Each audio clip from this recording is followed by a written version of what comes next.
Assalamualaikum warahmatullahi wabarakatuh, teman-teman semua. Saya Ana Khalifah dengan NIM 23862060550 dari PKN semester 5 kelas A. Di sini saya akan mempresentasikan modul ajar pendidikan kewarganegaraan yang diampu oleh beliau Ibu Eni Mariana SPD MPD. Selanjutnya kita saksikan. Terima kasih. Assalamualaikum warahmatullahi wabarakatuh, anak-anak. Tabi pun.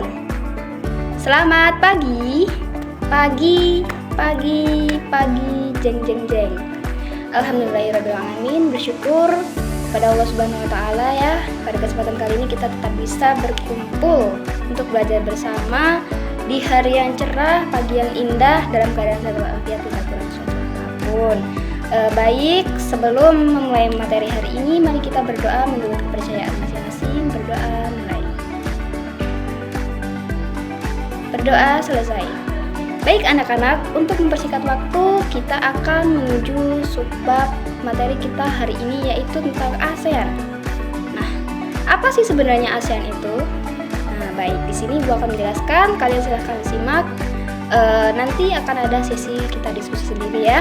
Baik, ASEAN adalah organisasi kerjasama regional yang bergerak di bidang ekonomi dan geopolitik di wilayah negara-negara di kawasan Asia, yang mana organisasi itu didirikan berdasarkan Deklarasi Bangkok pada tanggal 18 Agustus 1967.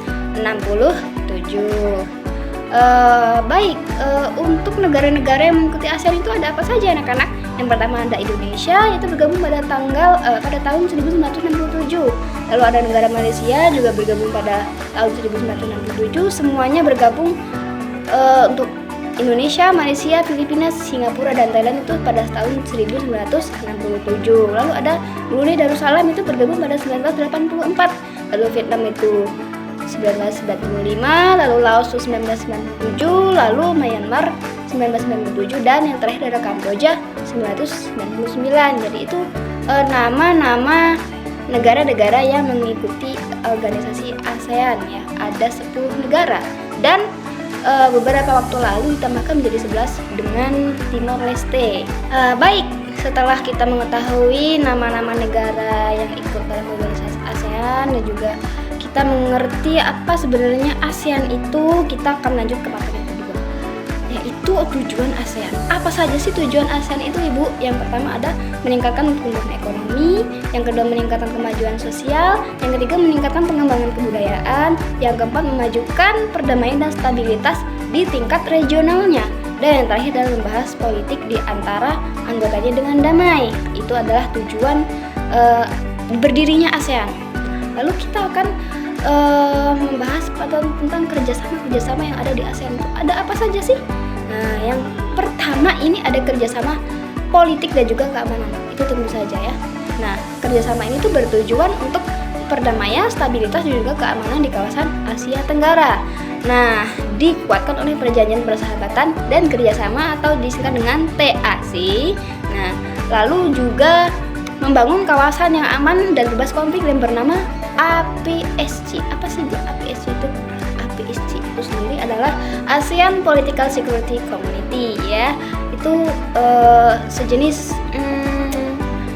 perlindungan bagi negara-negara yang ikut organisasi ASEAN. Baik, itu adalah kerjasama politik dan juga keamanan. Kita lanjut ke kerjasama ekonomi.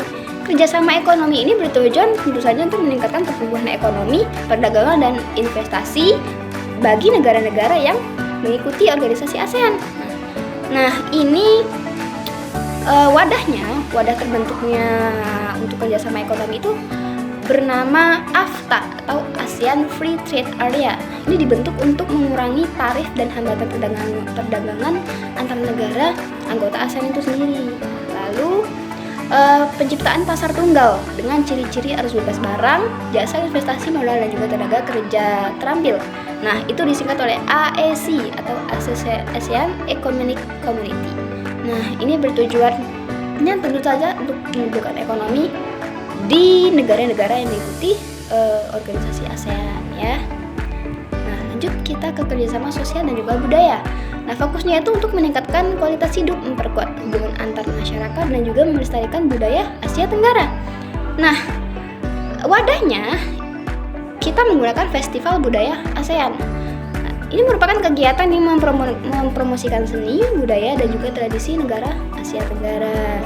Untuk program kesehatannya sendiri itu adalah ASEAN bekerjasama dengan menangani masalah kesehatan masyarakat, terutama penyakit menular ya.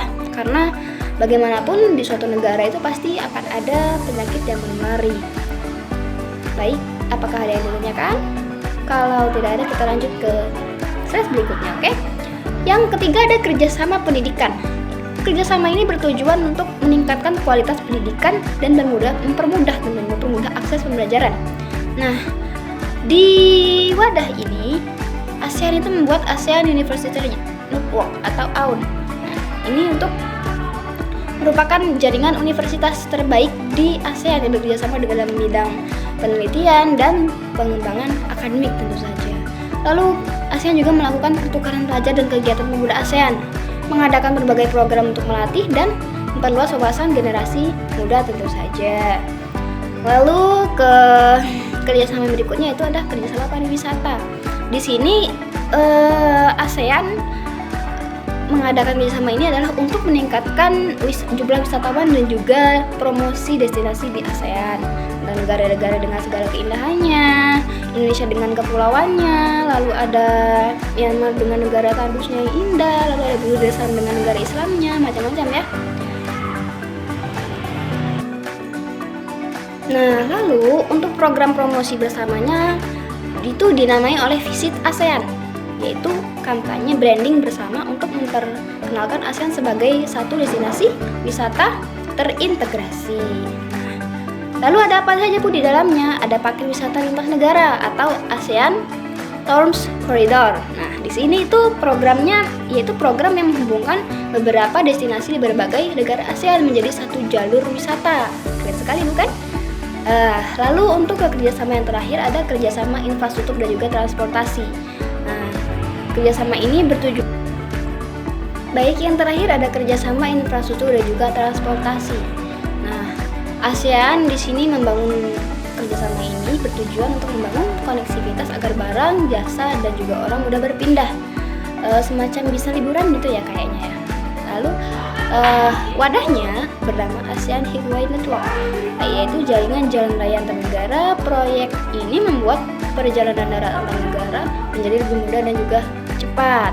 Lalu ada juga yang bernama Open Sky Policy, yaitu membuka akses penerbangan antar negara ASEAN sehingga maskapai bisa membuka rute baru dengan mudah. Baik anak-anak, mungkin penyampaian materi Ibu cukup sampai di sini. Apakah ada yang ditanyakan? Jika ada yang kurang jelas boleh bertanya. Baiklah anak-anak, jika sudah paham semua dengan materi yang Ibu sampaikan, kali ini Ibu akan memberikan satu tugas yang menyenangkan, cukup menyenangkan untuk kita semua ya. Yaitu silahkan kalian buat beberapa kelompok. Di kelompok ini Ibu akan memberi tugas masing-masing kelompok menyiapkan satu lembar buku gambar. Silahkan kalian lukiskan bendera atau lambang negara 10, yaitu negara-negara ASEAN. Silahkan itu kalian lukis, boleh digambar dengan warna hitam biru juga boleh. Lalu silahkan kalian jelaskan lambang-lambangnya. Bisa kalian cari di internet atau di buku cetak PKN kita ya anak-anak. Baik, apakah tugasnya sudah dipahami? Baiklah, jika sudah dipahami, mungkin cukup sekian saja untuk materi Ibu hari ini. Terima kasih atas semua partisipasinya. Baik, sebelum mengakhiri pembelajaran kita kali ini, kita akan melakukan ice breaking dengan tepuk hem mantap. Sudah tahu semua? Baik, kalau sudah tahu, mari kita praktekkan bersama-sama. Tepuk hem mantap, hem mantap. Sekali lagi, hem mantap. Berkali-kali, hem mantap, hem mantap, hem mantap. Baik, kasih apresiasi semangat untuk kita semua. Baiklah, cukup sekian materi dari Ibu. Apabila ada kurang dan lebih Ibu mohon maaf kepada Allah. Ibu akhiri, assalamualaikum warahmatullahi wabarakatuh. Baik teman-teman semua, itulah tadi presentasi modul ajar pendidikan kewarganegaraan yang sudah saya presentasikan. Apabila terdapat kurang lebihnya kata, saya mohon maaf. Kepada Allah saya mohon lebih kalian astagfirullahaladzim, astagfirullahaladzim, astagfirullahaladzim. Cukup sekian dari saya akhiri. Assalamualaikum warahmatullahi wabarakatuh.